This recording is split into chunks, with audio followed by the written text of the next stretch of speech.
अगर मेरे जीवन का स्रोत मेरी नौकरी है, मेरा अपना जो व्यवसाय है, या मेरे अपने पीढ़ी पर मेरी निर्भरता है, या किसी और विषय के ऊपर मेरी निर्भरता है, जो मनुष्य का स्रोत है वो उसी पर निर्भर है।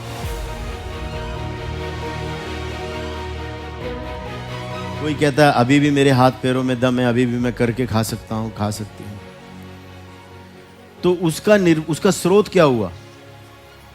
उसके मेहनत करने के शरीर और उसके हाथ पैर। तो उसकी निर्भरता कहां हुई? अपने शरीर पर। जिसका व्यवसाय है, अगर वो उसका स्रोत है तो उसकी निर्भरता कहां है? उसके व्यवसाय पर।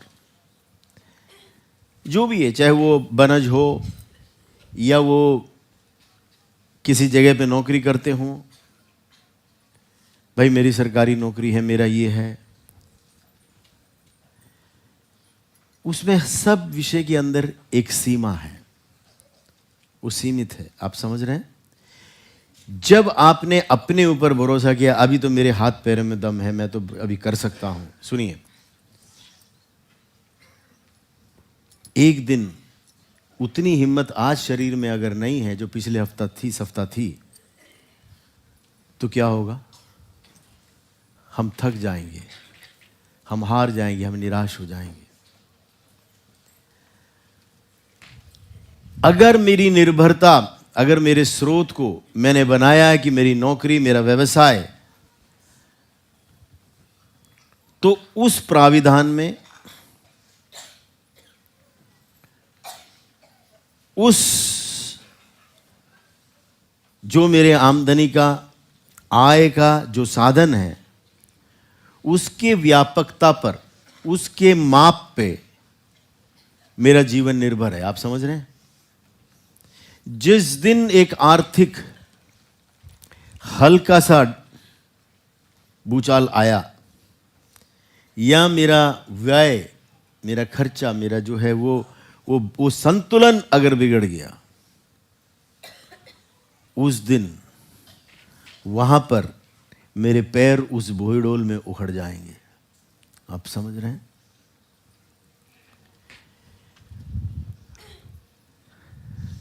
मैंने कभी भी दशमांश पर मैंने ऐसा सिखाया नहीं है, कुछ नहीं है, क्योंकि किसी आवश्यकता ही नहीं थी।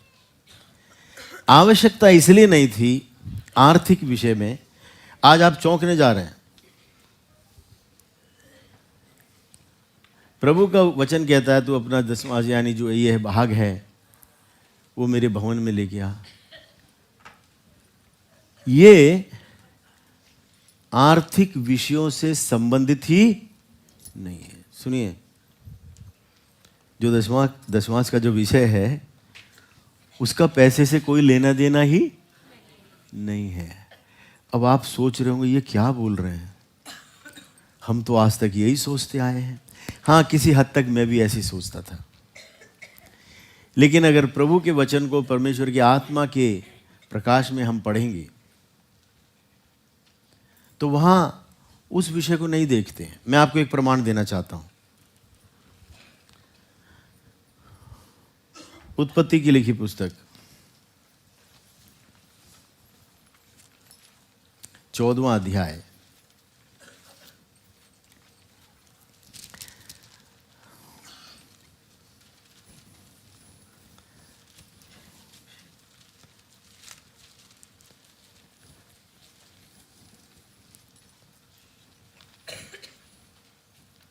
यहां पर एक कहानी है। उत्पत्ति 14वें अध्याय में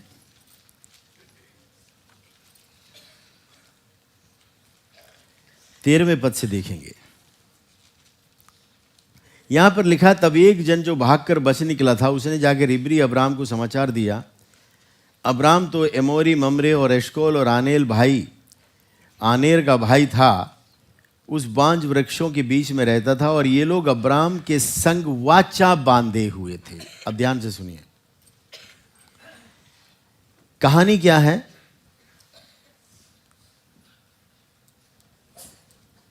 कि इस 14वें अध्याय के अंदर, अगर उसके आपके पर जो वचन है, उस वचन के अंदर आप 14वें ऊपर एक टॉपिक देखेंगे। उसमें क्या लिखा है? अब्राम का लूत को। अब्राम का भतीजा था लूत। परमेश्वर की वाणी अब्राम ने सुना। 12वें अध्याय में वो स्टोरी शुरू होती है। 12वें अध्याय के अंदर पहले पद में प्रभु का वचन अब्राम के पास पहुंचा। बोला, पढ़िए, जोर से पढ़िए। अच्छा,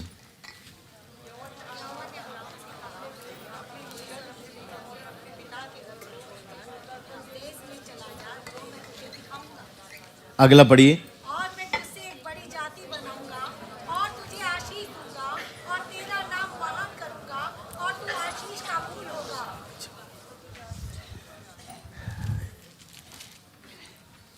बोला, तू यहां से निकल। किसकी वाणी आई? मनुष्य की वाणी नहीं है। और अब्राहम समझ गया, ये जो वाणी मुझ पर पहुंची है मेरे पास, वो एक अलौकिकता का है, परमेश्वर का है।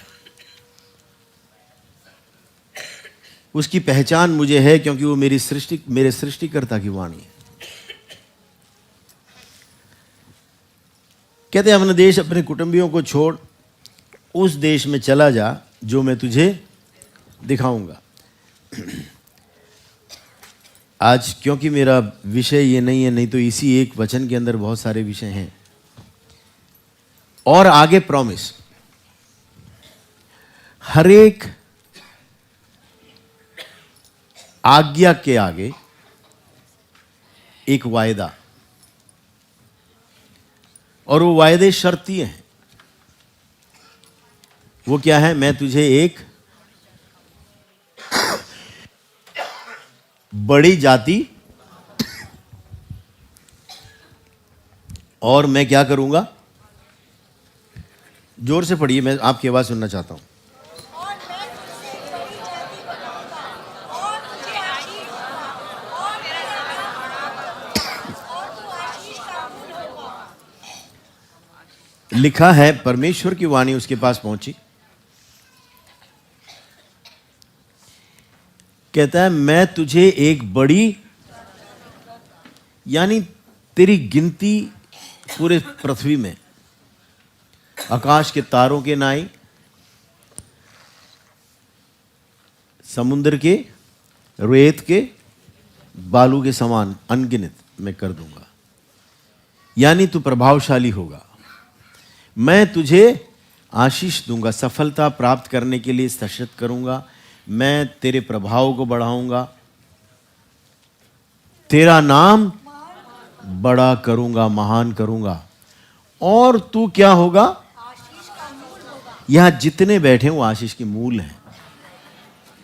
आशीष, हम तो केवल आशीष प्राप्त करना चाहते हैं, हम चाहते हैं आशीषित हो जाए।